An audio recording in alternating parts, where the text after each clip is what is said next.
एक गांव में एक बूढ़ी माई रहती थी। वह अकेली थी, उसके आगे पीछे कोई नहीं था, इसलिए बूढ़ी माई बेचारी अकेली रहती थी।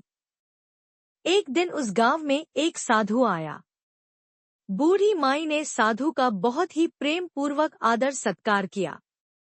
जब साधु जाने लगा तो बूढ़ी माई ने कहा, महात्मा जी, आप तो ईश्वर के परम भक्त हैं। कृपा करके मुझे ऐसा आशीर्वाद दीजिए जिससे मेरा अकेलापन दूर हो जाए।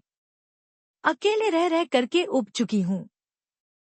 साधु ने मुस्कुराते हुए अपनी झोली में से बाल गोपाल की एक मूर्ति निकाली और बुढ़िया को देते हुए कहा, माई ये लो आपका बालक है, इसका अपने बच्चे की तरह प्रेम पूर्वक लालन पालन करती रहना। बुढ़िया माई बड़े लाड प्यार से ठाकुर जी का लालन पालन करने लगी। एक दिन गांव के कुछ शरारती बच्चों ने देखा कि माई मूर्ति को अपने बच्चे की तरह लाड कर रही है। नटखट बच्चों को माई से हंसी मजाक करने की सूझी।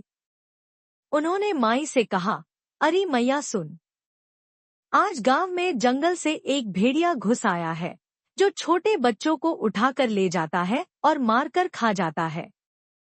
तू अपने लाल का ख्याल रखना, कहीं भेड़िया इसे उठाकर ना ले जाए। बुढ़िया माई ने अपने बाल गोपाल को उसी समय कुटिया में विराजमान किया और स्वयं लाठी लेकर दरवाजे पर पहरा लगाने के लिए बैठ गई। अपने लाल को भेड़िए से बचाने के लिए बुढ़िया माई भूखी प्यासी दरवाजे पर पहरा देती रही। पहरा देते देते एक दिन बीता, फिर दूसरा, तीसरा, चौथा और पांचवा दिन बीत गया। बुढ़िया माई 5 दिन और 5 रात लगातार बगैर पलके झपकाए भेड़िए से अपने बाल गोपाल की रक्षा के लिए पहरा देती रही। उस भोली भाली मैया का यह भाव देखकर ठाकुर जी का हृदय प्रेम से भर गया। अब ठाकुर जी को मैया के प्रेम का प्रत्यक्ष रूप से आस्वादन करने की इच्छा हुई। भगवान बहुत ही सुंदर रूप धारण कर वस्त्राभूषणों से सुसज्जित होकर माई के पास आए। ठाकुर जी के पाँव की आहट पाकर माई डर गई कि कहीं दुष्ट भेड़िया तो नहीं आ गया मेरे लाल को उठाने। माई ने लाठी उठाई और भेड़िए को भगाने के लिए उठ खड़ी हुई। तब श्याम सुंदर ने कहा, मैया मैं हूँ, मैं तेरा वही बालक हूँ जिसकी तुम रक्षा करती हो। माई ने कहा, क्या?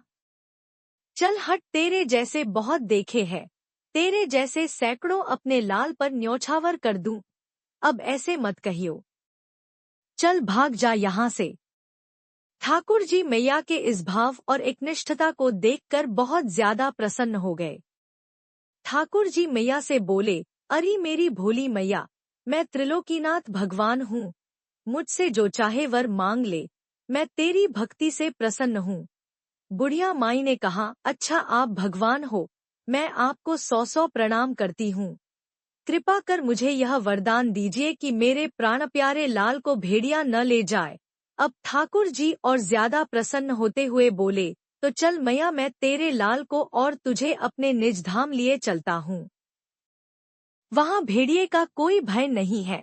इस तरह प्रभु बुढ़िया माई को अपने निज धाम ले गए।